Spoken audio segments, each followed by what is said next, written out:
Hello, welcome to the Disney Dyad channel. Today we are talking about Fantasia. Fantasia was released November 13th, 1940, so actually the same year as Pinocchio. And one thing that's very interesting about this film is rather than the previous two Disney flicks, this one doesn't really have an overarching narrative. It's basically bits and pieces of animation tied together with musical numbers. So I find this is very interesting. Right off the bat, they introduce it as basically a concerto that you're coming to watch that has added animation to help you visualize some of the songs.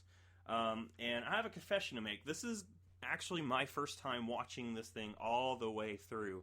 I've seen bits and pieces of it, but as I was younger, I don't think I had the patience to sit and watch an entire concerto film.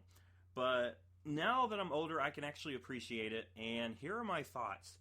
So this film is split up into different parts, and it starts off with a Tarragata and Fugue by Bach, and basically the visuals is just meant to represent what you would imagine in your mind listening to that at a concerto.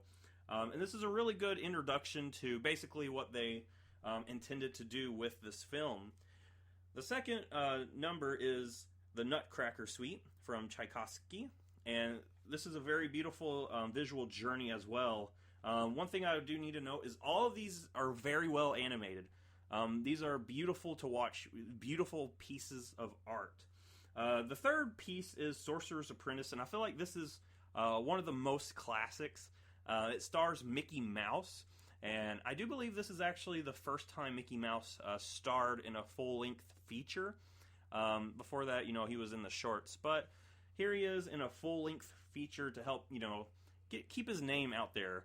The next one is Rise of Spring, and this is a very interesting piece. This is by Igor Stravinsky.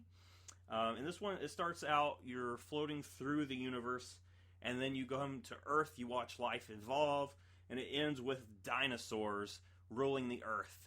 And it does a really good job in capturing the movement of the piece. Near the end, when you see the dinosaurs marching, looking for water, you see the despair that the dinosaurs feel. They're just walking through the deserts. And this one has a really cool theme of, land ending up killing off life, and then water coming in to renew life. And I don't know how many of you guys out there really like Pokemon, but that actually reminded me of Groudon and Kyogre in that regard. The next piece, well, actually after that was an intermission. I thought it was very interesting that they had an intermission in this film. This entire film altogether was 2 hours, around 2 hours. It's not longer than common movies of today, so I thought it was interesting that back then they had an intermission. Maybe that was to try to emulate a concerto viewing, because they would probably have intermissions in between. And once the audience comes back, they get introduced to basically a character in its own right, the soundtrack. It's basically just a line that's meant to represent all the sounds used in films and stuff. But that would, help the audience get back into the swing of this as they go into their next musical number, which is Beethoven's Pastoral Sixth. And this is also very beautiful. There's something I wanted to point out once I got to this one. There's actually an edit in the Disney Plus version. The original had quite of a offensive stereotype look to a certain character.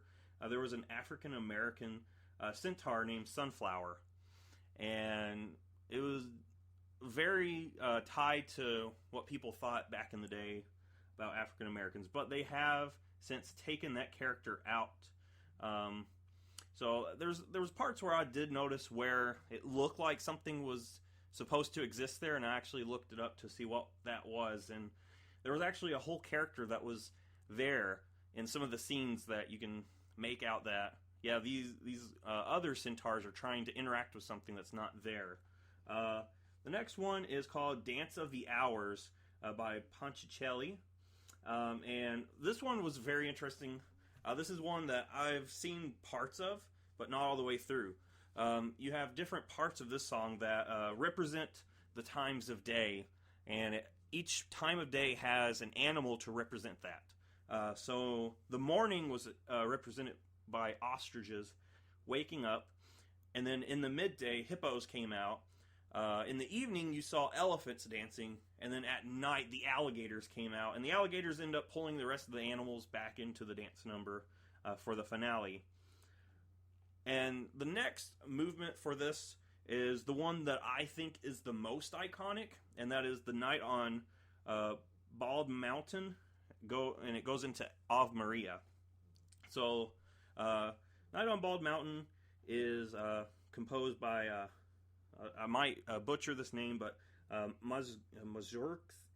Mazurksky. And Ave Maria is composed by Schubert. So this was a very interesting piece as well. And if I had to pick a favorite, I think the last one would be my favorite. In this one you see Chernabog, which is basically the version of Satan in this one, summoning the forces of evil at night, only to have to go back into hiding once morning comes and you hear the bells ringing and perishers marching through, the dawn. But the one thing I really like about this piece is it starts off very intense. It's a very intense. You see a lot of really beautiful imagery, but it's like very intense. You see demons dancing around goblins and skeletons flying. It's a very intense piece, and then it goes into a very peaceful, they're just marching in the dawn sunlight. One thing I do want to point out is the host that pieces together the pieces of this film does a really good job. Without having that host, you would just have, random jump to the next, but the host helps carry the audience to the next piece, helps them understand what the animators had in mind for each of these. So I do think that you guys should watch this one. This is a very beautiful film, and I'm actually glad I watched this for this project that we're doing here, because Fantasia is very beautiful, and I can't believe I spent all this time without watching the entirety of this film. But it was wonderful. Guys, go out there, watch it right now, and it's beautiful. I will see you in the next video.